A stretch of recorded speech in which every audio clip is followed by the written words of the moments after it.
Hey, you guys. Welcome back to Flickers of Fear. So we got a real interesting one for you guys today. Ever since he kind of came to the attention, I guess bursting onto the world stage or something like that, with his very surrealistic and quite awesome, actually, debut movie Pi back in 1997, the director Darren Aronofsky has been seen as kind of a provocative filmmaker, I guess. Maybe not usually like controversial in the way that, you know, maybe some other ones are, but definitely provocative. So he always gets like that kind of label attached to him.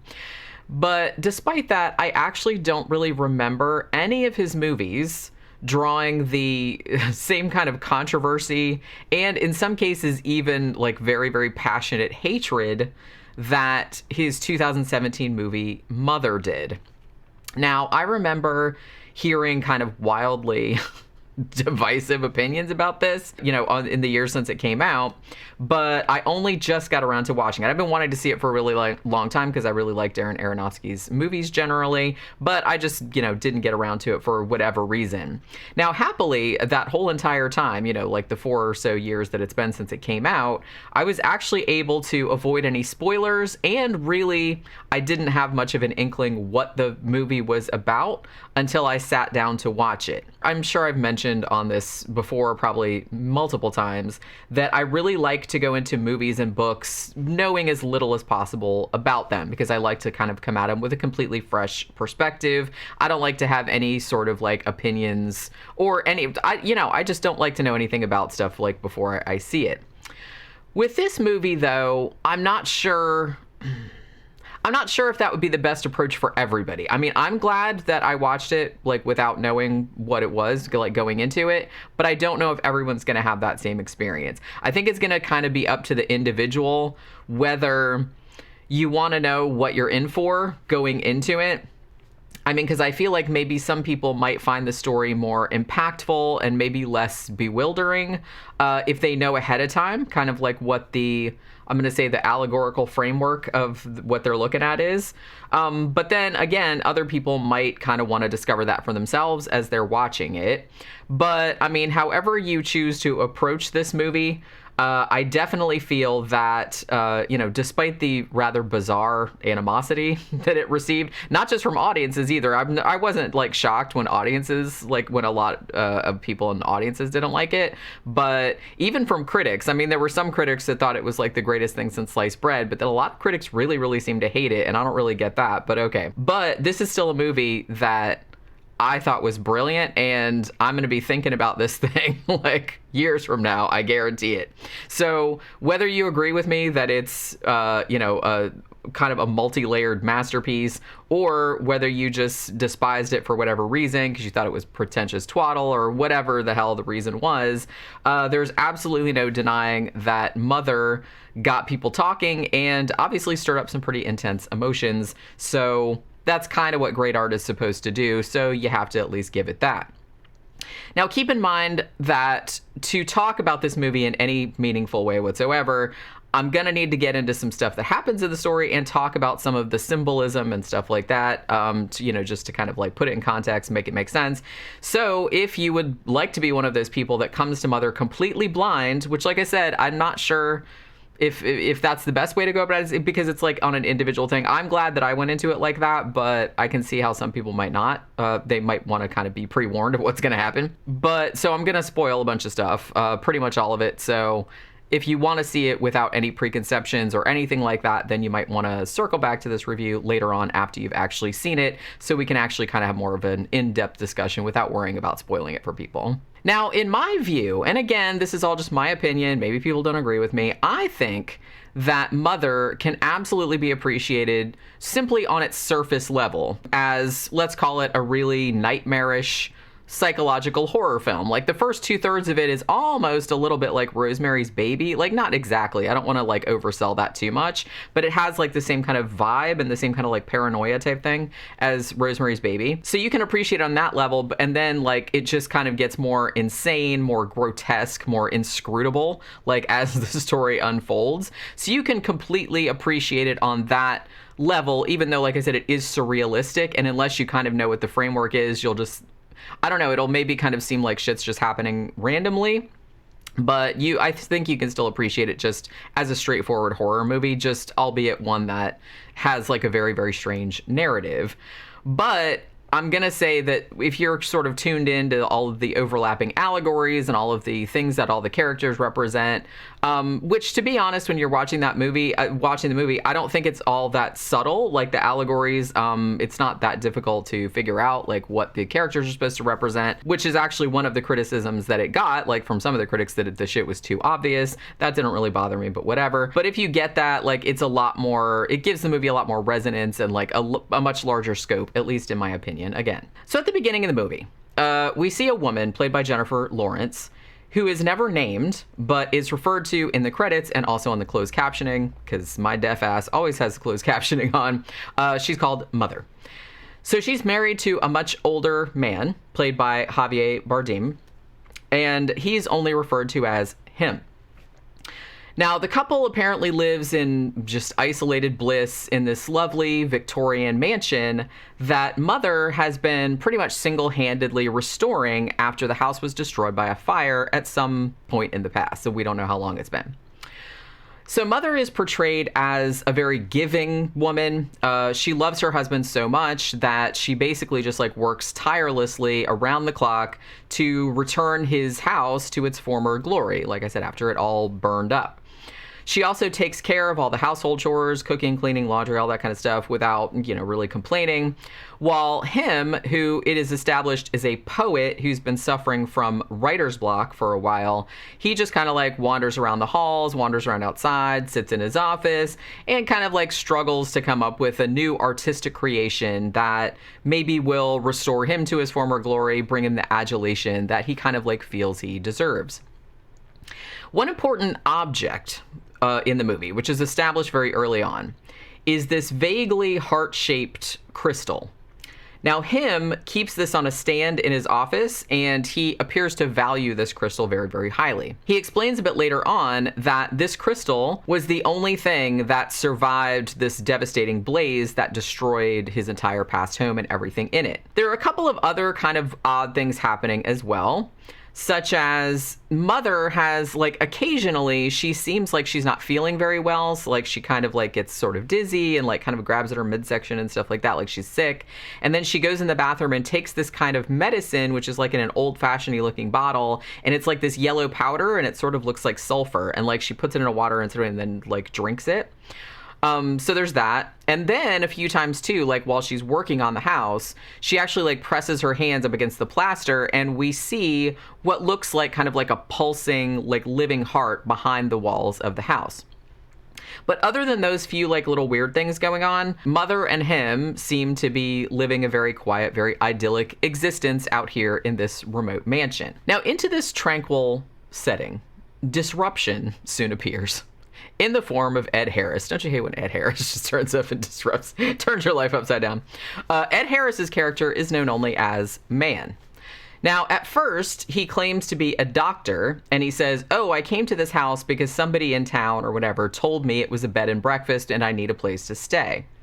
Now, Mother is very wary of this stranger who has just like turned up and invaded their sanctuary, and a lot of the stuff, I mean, she's trying to be polite and stuff, but as it goes on, like, he seems like a little bit of a clod, like, smoking when she expressly told him not to, like, he's kind of, like, going, I don't know, he's trying to, like, taking, like, a lot of liberties, like, going in rooms, like, after she tells him not to, she, like, leaves a mess, like, that she has to clean up, shit like that.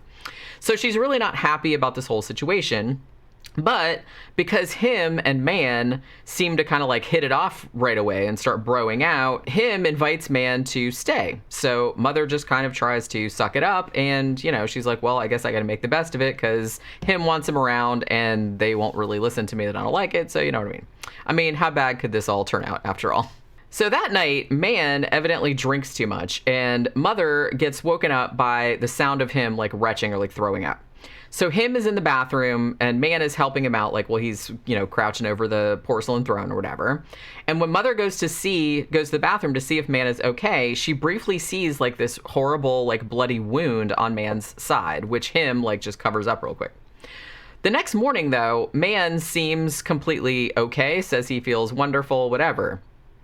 But if Mother thought having Man around was an imposition, then she has another thing coming, because Michelle Pfeiffer, as woman, then turns up on the doorstep that morning, and she is an even bigger pain in the ass than Man was. She's very condescending, she's very nosy, very impertinent, like asking really impertinent questions, like going places she's not supposed to go. Generally, she walks around like she owns the place, and she's just very, very, I mean, just... you can tell, like, she obviously, like, thinks Mother is, like, a piece of shit, and she's, like, always, like, talking down to her and shit like that. Now, because Woman is such a fucking bitch, like, Mother tries to put her foot down, but nobody is listening to her, and they all just do what they want. Like, she's just kind of going, hey, can you not do that? Hey, can you not go in there? Hey, and they're just like, whatevs. Like, they don't even, like, give a shit what she's talking about. Him doesn't want to make Man and Woman leave because he finds out that Man actually isn't a doctor. He lied about that, but is actually a super fan of Him's books, who is also dying. And his dying wish was to come and meet him and hang out with him, like, before he died. So Him is actually overjoyed to have someone around who is just so enamored of his work. And so it ends up that his ego essentially, like, overrides anything that his wife might want, because, like, obviously she doesn't know these people and they're kind of jerks, and she doesn't really want them, like, up in her house. She wanted it just be at her and her husband and them restoring their house, like, happy like they were before. However, Man and Woman take things a little bit too far at one point. They go into Him's office, which Mother actually strictly forbade them from doing, and they break Him's prized crystal.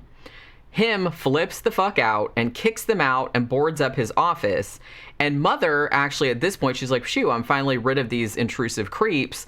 But Him, quite bafflingly, allows them to stay in the house over Mother's obviously unheeded objections. Now, shortly after this, Man and Woman's 2 adult sons also show up unexpectedly. The place is getting to be like fucking Grand Central Station up in here, when before it was just like this peaceful, isolated house or whatever. One of the sons is apparently pissed that Man's will favors one son over the other. And then this big brawl ensues, like, in the house, like, they're breaking shit all over, like, without caring about it. And ends up one brother murders the other one. Like, he knocks his head in with, like, a broken doorknob or something like that. And this leaves a bloodstain on the floor that Mother can never remove, like, for the rest of the movie. Now, after this happens, like, after the son dies and, you know, they're all grief-stricken about it and all that shit, Man and Woman's whole extended family and circle of friends and all these other people invade the house pretty much, like, seems like in the middle of the night, because, you know, Mother and him are woken up by it, and they have kind of like an impromptu wake, and Him gets all into it. He's like, yeah, I'll say some words about it, even though he didn't even know the kid and all this other kind of shit. And so all these people just come in. They're just, like, walking in and, like, bringing food and all this other good booze and everything. And Mother's, like, standing there in her pajamas and a robe, like, what the fuck? Like, just, this is my house. What the fuck? And they're all just, like, coming in, and she's trying to be nice and trying to accommodate them, but still she's, like, completely bewildered. Like, who the fuck are all these people? What are they doing in here? Why are they acting like this is their house? And it's just all this other kind of stuff. So basically she's doesn't really know what to do, and all the guests are basically treating her like garbage and acting as though she's being the unreasonable one when she asks them, hey, please don't trash the place, hey, stop poking around in our bedroom, hey, quit going through our shit, you know what I mean? Because they're absolutely doing that, and then looking at her like, what? You know what I mean? So it's that kind of thing. So this part of the movie was, like, very, very anxiety inducing for me, because I could, like, imagine what that would be like. And I was like, oh my god, that'd be fucking horrifying. Now, during the party, a pipe breaks because she told a couple of the assholes, hey, I haven't braced that sink yet, because, like I said, she's still renovating the house, so please don't sit on it. But they keep sitting on it anyway. She's like, I told you, please don't sit on that. So, you know, it's not safe, like, for you to sit on, but they keep doing it anyway. And then, just to be dicks, they, like, start jumping up and down on it, and obviously it breaks the pipe. Water sprays everywhere, essentially, like, kind of floods the kitchen out. And so everyone finally leaves. Now, even though the guests obviously left this giant mess for Mother to clean up, she's relieved to kind of, like, finally have her peaceful existence back, or so she thinks. Now, what happens a little bit after this is that she and him actually have sex after what is implied to be a very, very long time. And then the next morning, she immediately knows that she's pregnant.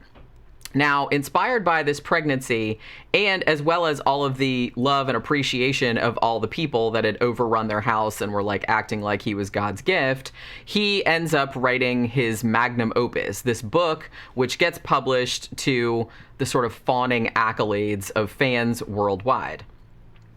Now, these fans start showing up at the house en masse when Mother is almost ready to give birth. And what began as a little bit of an unsettling bit of kind of like hero worship. It's like, it's like just a little contingent of people like on the porch. Oh, can I have your autograph? This book means so much to me, blah, blah, blah, and all this other stuff. Eventually, like the crowds get bigger and bigger and bigger. And as it goes on, like the third act of this movie is like batshit insane. Like it just escalates into sheer insanity. More and more people start descending on the house. They start destroying everything and like just ripping shit off the wall. I want to prove that I was here. I wanted something from this house. And they keep taking it apart, going all over the place. As it goes on, they start like setting up shrines to the writer, and it just kind of like, and then they start killing one another over differing opinions about the book. And then they start beating and abusing Mother, who at this point is like still like, she's real pregnant. She's like ready to pop. And after she gives birth, she's like, I'm not giving you guys the baby because I don't trust this fucking shit. So she's like locked in a room. But him wants to show the baby to like all of his followers, and so he goes out there, and inevitably they take the baby and kill it and eat it. So so there's that. And all the while, like, him is just kind of sitting back and allowing all of it to happen. I mean, he's kind of like upset about it. Oh, I'm sorry, like to Mother and everything like that, but he doesn't really seem as upset about it as you think. At this point, understandably, Mother has had enough, and she just burns the whole thing down. And at that point, like toward the end of the movie, like him pulls out the heart. Like she's still alive, but she's all like charred and stuff. And he pulls the heart out of her charred body. Do you still have any love left to give me? And she's like, I have nothing left to give you, but admits that she still does love him a little bit. So he pulls her heart out, it crumbles, and then there's another crystal, in the middle of the heart. And then that causes the whole cycle to begin again with a new Mother, like a new woman, a different actress. Now, as if my breakdown of the plot didn't make it abundantly clear, the entirety of Mother is kind of like an environmental apocalypse story couched in the framework of biblical allegory, which is, I think, why Mother would actually make an excellent double feature with Aronofsky's other kind of biblical freakout, Noah, from 2014, which actually I thought was quite a great film. So him, Javier Bardem's character, is actually the creator god. Obviously, Mother is Mother Earth or Mother Nature. The house is actually like a microcosm of the planet and also an extension of Mother. So at the beginning of the story, a new cycle of creation has begun because Mother like wakes up in the bed, and him and Mother are essentially like in the Garden of Eden or before like the creation of humanity. But then man and woman, who are Adam and Eve, the wound in man's side should have made this like pretty obvious, as it's a reference to Adam's rib being used to create Eve. They show up. And even though they're disrespectful of Mother's wishes, him keeps them around because he needs their adulation. That's why he created them, after all. After they break him's crystal, which is symbolic of the fruit or the tree of knowledge, him banishes him from the office, but not from the overall house. So like out from the garden, but not from the earth. You know what I mean? So then the sons arrive, who are obviously representing Cain and Abel. One kills the other, leaving a blood stain on the floor, which I think like represents like original sin or like knowledge of violence or whatever. The pipe bursting at the party was kind of like the flood writ small, and that got all of the people out of the house for a time, like a reset. But then, like, after the whole rebirth and everything like that, with her getting pregnant and him writing the book, then all the humanity, all the people come back with a vengeance, and they just start trashing the place, like slaughtering one another and acting like they have every right to do so, while him, who, like I said, is the creator god, continues to forgive them because he's unable to create without the worship of humanity. That's why he creates humans, so they can worship him. Then Mother gives birth to her baby, who is obviously Jesus, and he gets murdered and devoured by him's ardent followers. And then Mother finally erupts with kind of like righteous anger and wipes the whole slate clean again.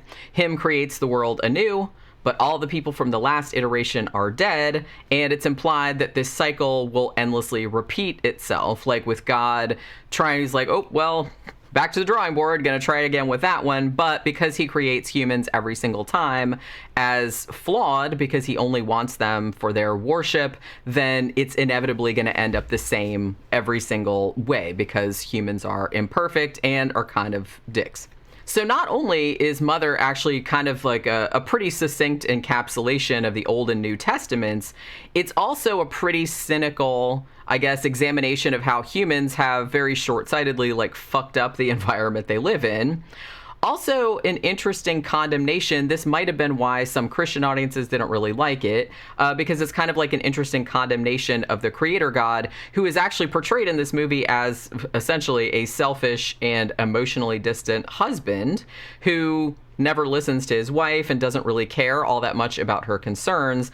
He only really gives a shit about his own creations, like these horrible humans, that he's taking their side like over hers essentially. And because that's all he cares about. He just cares about these human creations and the deification that they bestow on him. On a smaller scale too, you can kind of read this in a different way. I don't even think it's a different way. It's just kind of like another layer of the onion, I guess. But on a smaller scale, it also kind of alludes to any kind of artist or creator who ends up taking sort of like the heart and soul of their muse, maybe, and using that to create art, but at the expense of the muse, who has given everything to them but really receives nothing in return. I've also seen a few people point out that the first 2/3 of the movie is a fairly good reenactment of what it's like being in a relationship with a narcissist, which, like I said, yeah, I can totally see that. And that totally tracks, like, with the whole creator God, because that's kind of like the character that they're portraying him as. They're portraying him as a selfish God that's like, he doesn't really care about the earth. He doesn't really care about anything like that. He just cares about having these little acolytes. He creates them, and, so he cares about his creation and the worship that they give him, and that's all that he cares about. So this was a very intense, very messed up movie, for sure. And it obviously will not be for everyone, especially considering that a newborn infant gets torn apart and eaten toward the end. So, that's going to turn off some people, obviously. It's very bold. It's very audacious. It's kind of challenging. And although, in my opinion, the symbolism is pretty readily apparent, I think that even if you're coming at it like without the same sort of Judeo-Christian context and like knowing the biblical allegory and stuff, I think you can still appreciate it because it's like a crazy, like, wild ride. I mean, honestly, and I think I alluded to this earlier, but it's like the anxiety that I felt watching it wasn't even so much from all the biblical stuff. It was just thinking about like what a nightmare it would be to have all these random assholes like wandering into your house, acting like they could do what they want, that they own the shit, even though you keep telling them to knock it off, and then having like your supposedly loving partner just let it happen and like essentially just ignoring you while you're just like, hey, can you not do that? Hey, can you not do what? No, they're awesome. They can stay. They can trash the whole place. And then you come out of the day and like they just trash the whole kitchen and left dishes and shit everywhere. And then you're just like, I gotta clean this up now, Jesus Christ. But yeah, so I could kind of like relate to it on that way. Like it was very anxiety inducing. So I mean, but the bigger issue of these random assholes like invading the house being indicative of the whole of humanity and your house being the earth that they're just like basically shitting all over, that was just kind of the icing on the macrocosmic cake, I guess. But I think you can enjoy this on a lot of different levels is what I'm saying. So love it or hate it, I mean, you have to admit that Mother almost kind of like dares you to have an opinion about it one way or the other. And I'm always going to respect a filmmaker like Darren Aronofsky, who very deliberately tries to shake moviegoers' complacency, I guess, by showing them something that is almost guaranteed to like push people's buttons. I mean, I loved this movie, and while I can understand that people didn't care for it because they thought it was pretentious or offensive or for whatever reason, for me, I found it like it was very psychologically exhausting, but ultimately I found it quite a rewarding experience, and I'm sure I will probably give it a second watch to pick up some more symbolism and stuff that I missed the first time around, because this is definitely one of those movies that you want to see. And the way that it's structured too is like a loop. It's like it's like cyclical, so if you watch it again, it'll be like an endless like repeating loop. And so I think that's a good argument for like watching it again. So if you've seen Mother, let me know what you thought about in the comments. Did you love it? Did you hate it? Do you generally like Darren Aronofsky's films, or do you think he's pretentious, or whatever? Let's have a discussion about it in the comments. And that will do it for this Flickers of Fear. I will see you guys on the next one. Bye.